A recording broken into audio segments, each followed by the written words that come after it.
Baik,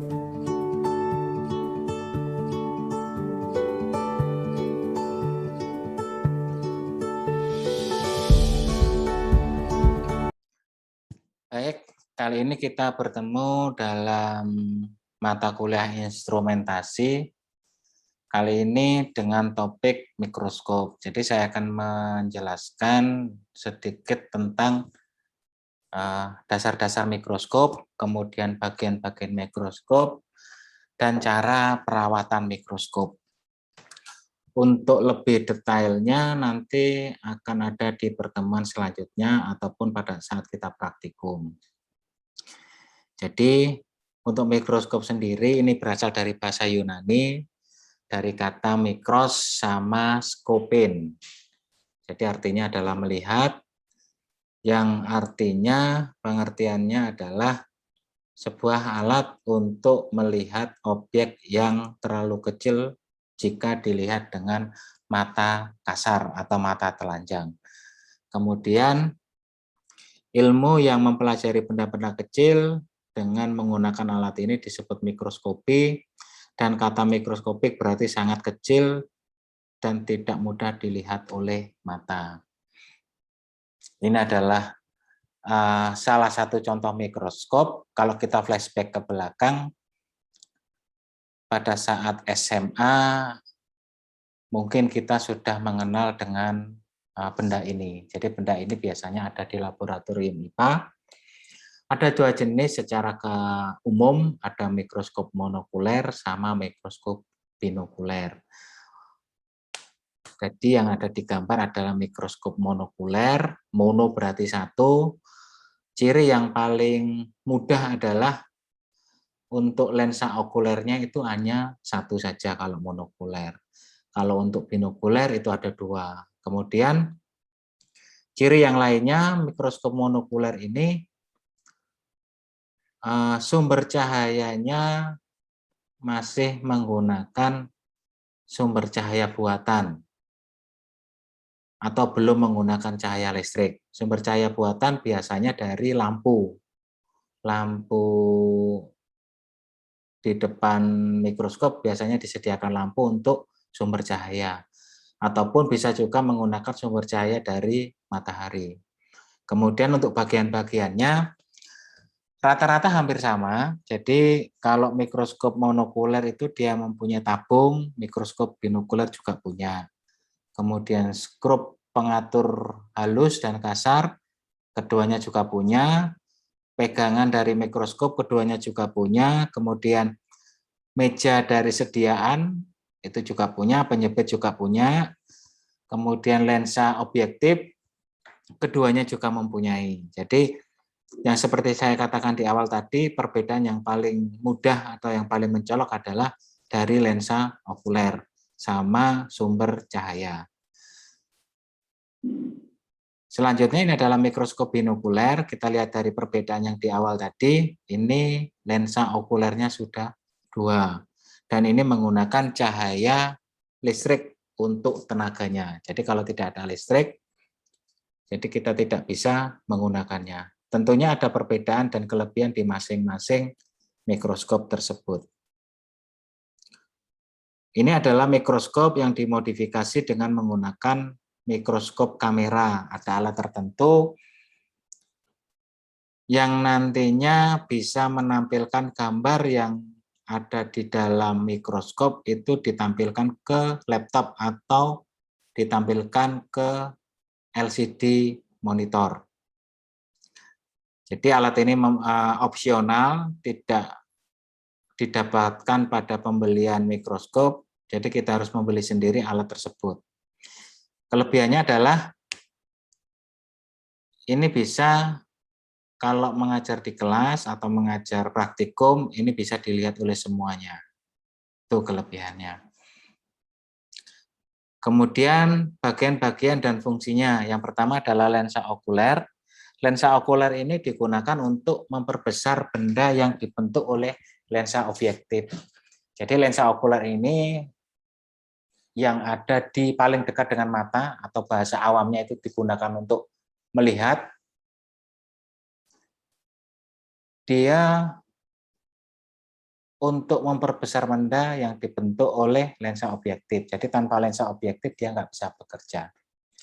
Kemudian ada tombol pengatur fokus kasar sama pengatur fokus, ini fokus kasar dulu.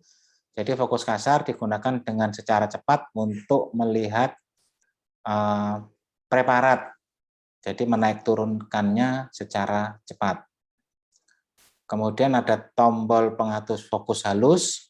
Tombol ini digunakan ketika tombol pengatur fokus cepat atau fokus kasar itu sudah melihat bayangan benda. Jadi untuk memperjelas itu menggunakan tombol pengatur fokus halus. Kemudian ada revolver. Revolver ini digunakan untuk memilih lensa objektif yang akan kita gunakan. Jadi ini bisa diputar kiri dan kanan. Kemudian lensa objektif. Lensa objektif itu terletak di revolver, jadi dia menempel. Di situ ada 4 lensa. Biasanya ada 4 perbesaran 4 kali, 10 kali, 40 sama 100. Kemudian ada lengan mikroskop, ini digunakan untuk membawa mikroskop, pegangan saat mengambil atau mengembalikan. Yang ketujuh ada meja preparat. Meja preparat ini digunakan untuk meletakkan objek atau benda yang akan diamati. Di meja preparat itu ada penjepit objek gelas atau penjepit preparat. Digunakan untuk menjepit sehingga nanti kalau kita menggeser ke kiri dan ke kanan, preparat tidak akan ikut tergeser, akan tetap berada di tempatnya. Selanjutnya kondensor. Kondensor ini merupakan lensa tambahan yang digunakan untuk mengumpulkan cahaya yang masuk ke dalam mikroskop. Jadi kondensor digunakan untuk mengatur banyak sedikitnya cahaya. Ya, jadi ini di kondensor dinaik dan diturunkan. Kemudian diafragma. Diafragma berupa lubang yang ukurannya sangat kecil. Ini berfungsi untuk mengatur banyak sedikitnya cahaya juga yang akan masuk ke dalam mikroskop. Ini kita bisa buka full, bisa buka setengah, atau bisa kita tutup. Kalau kondensor itu hanya bisa dinaik dan turunkan. Selanjutnya ada reflektor atau cermin. Ini digunakan pada mikroskop monokuler, atau ada juga mikroskop binokuler yang terdapat fasilitas reflektor atau cermin, tapi ini jarang sekali untuk saat ini. Ini fungsinya adalah untuk sumber dari cahaya. Jadi ada 2 cermin yang digunakan, ada cermin datar dan ada cermin cekung. Kalau cermin cekung ini digunakan untuk sumber cahaya yang kuat, misalkan sinar matahari. Kalau untuk lampu ini menggunakan cermin yang datar. Yang ke-12 ada pakai mikroskop untuk menjaga mikroskop agar dapat berdiri dengan mantap di atas meja atau dengan berdiri dengan sempurna di atas meja. Kemudian langkah-langkah menggunakan mikroskop, kita letakkan mikroskop di atas meja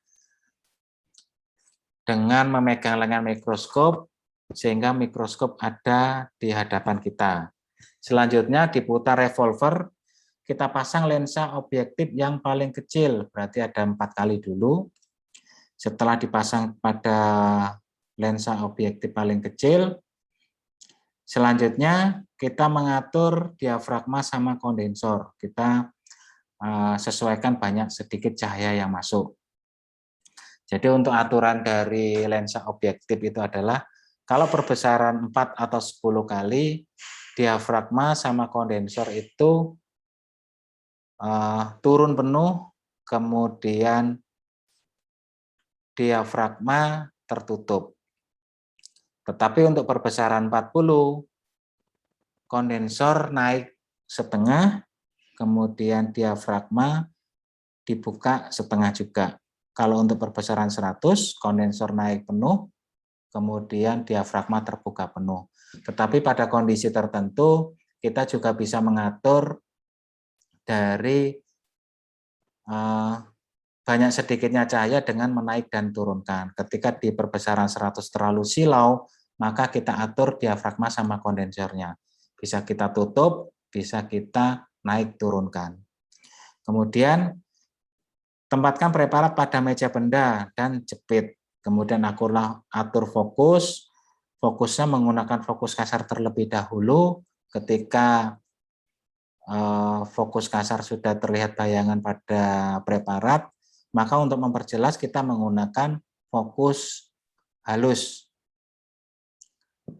Selanjutnya, apabila bayangan sudah ditemukan, kita kan tadi awalnya mulai dari perbesaran kecil, kemudian kita bisa ubah ke perbesaran sesuai dengan pemeriksaan saat itu. Jadi contohnya misalkan pemeriksaan bakteri, kita mulai dengan ukuran yang paling kecil, ketika bayangan benda sudah terlihat, kita pakai fokus halus, kita geser ke perbesaran 40, kemudian kita geser perbesaran ke 100. Kemudian untuk perbesaran 100 sendiri ini memerlukan oil imersi, kita teteskan di objek gelas, kita teteskan di lensa. Jadi oil ini berfungsi untuk mengurangi pembiasan dari cahaya dan juga untuk memperjelas gambar. Selanjutnya adalah cara membawa mikroskop.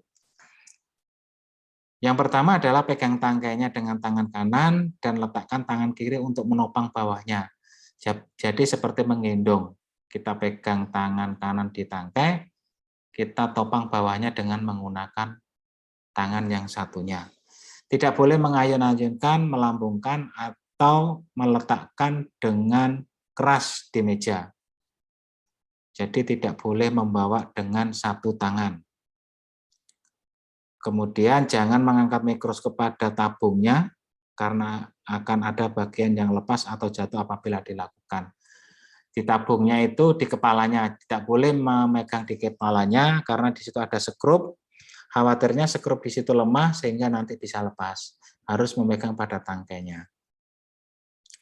Selanjutnya perawatan mikroskop setelah dipakai harus dibersihkan, kemudian ditutup dengan plastik atau dimasukkan pada lemari mikroskop. Simpan pada tempat yang kering, diusahakan lemari dilengkapi dengan lampu untuk mengurangi kelembapan. Jadi harus diperhatikan kebersihan dari mikroskop, karena mikroskop ini rawan sekali terhadap jamur. Selanjutnya setelah dipakai, lensa yang kotor atau lensa yang kena oil imersi, ini harus dibersihkan dengan kapas lembut, tisu, dengan atau kapas yang dibasahi dengan alkohol 96%. Dilakukan dengan pelan karena bisa, kalau dilakukan dengan keras akan menggores dari lensa. Jadi ini harap diperhatikan, meskipun memakai oil imersi atau tidak, setelah praktikum digunakan, lensa harus dibersihkan memakai alkohol 96%. Karena jika tidak dibersihkan, setelah digunakan praktikum, maka sisa-sisa dari oil atau sisa-sisa dari kotoran itu akan menempel di lensa. Jika tidak dibersihkan, di situ akan menarik dari jamur. Kalau sudah ditumbuhi jamur, akan mengganggu dari lensa tersebut. Bisa lensanya buram, kemudian lensanya juga tidak bisa maksimal dalam pengamatan preparat. Demikian hari ini yang bisa saya sampaikan, mudah-mudahan bermanfaat. Terima kasih.